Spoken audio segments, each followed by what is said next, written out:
Taurus, this is your May 2013 forecast. There are a couple of big things going on this month, and it's a month of change. So there will be two eclipses. One is a solar eclipse and the other is a lunar eclipse.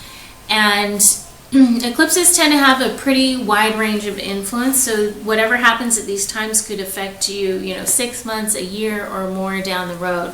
So you'll want to be aware of the situations that you get yourself involved in at this time. Eclipses tend to signify change, and the solar eclipse signifies the beginning of something, and the lunar eclipse signifies the end or culmination of something. And they can be emotional. These deal with the moon, which is the planet of emotion. So just be wary of your actions at that time.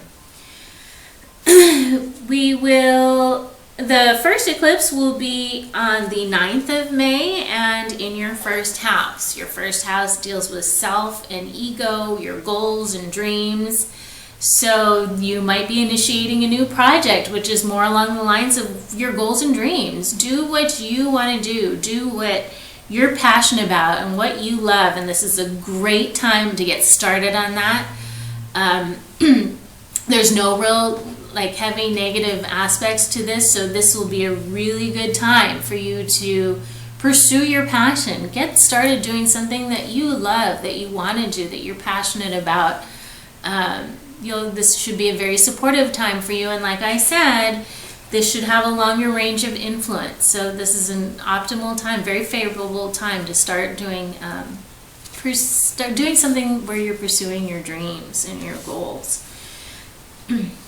The 25th of the month is the lunar eclipse, which is, again, the ending of something. Now, this is in your 8th house, which is the house of shared resources. So, tends to have to do with something that you're involved with others, maybe an institution like a loan or a mortgage. Hopefully you paid off that loan. Or it could have to do with taxes, insurance, inheritance. Something is wrapping up so that you can move along and start on a new chapter in your life. But it could have to do with a spouse's income as well. So just be aware. Sometimes you'll see a lot of something that maybe your family has been helping you out with something, maybe that's going to come to an end. Maybe they no longer have to support you in that way anymore. And it will have a negative aspect with Neptune, and Neptune is the planet of illusion and deception. It can be, don't get me wrong, it can be quite fantastic at times. It can make things seem really fun and wonderful and light. But just be aware that it has this deceptive side. So what you see initially might not be what is really going on. Sometimes when you're dealing with people, they might seem really wonderful and fantastic, and then later you find out they weren't really, they were maybe not telling you what is something that's true to themselves, but maybe more what you wanted to hear. Or they could be deceptive, or if it's an event, it could be something that you thought would be really wonderful, but it's not really what it was cracked up to be.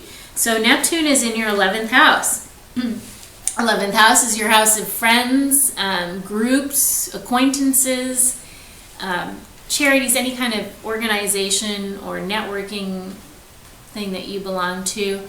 So maybe you're having an issue with some friends. Maybe what you thought was true with them is, there's some kind of deception going on. And maybe you're cutting those ties at this time. There's also another influence going on around the 20th of May, and this is between two big planets, Pluto and Uranus.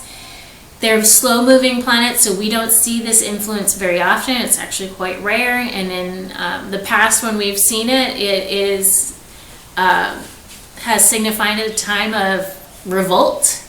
Could be on a bigger level, like a national or global level, or it could be even internal, something more personal to you. And if you'd like to see how this could play out in your own personal life, due to the 2 houses that these planets are in. Go to astrologykiki.com. It'll also talk about many of the other influences that are taking place throughout the month and talk more in depth about the eclipses.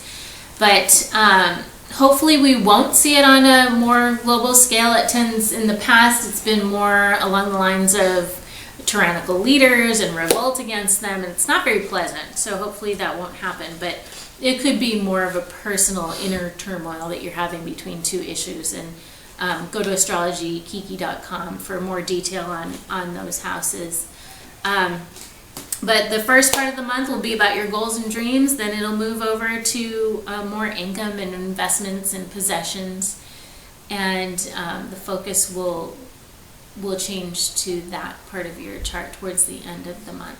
So it should be an interesting month, a month of change, and hopefully you'll make the most of it. Thanks.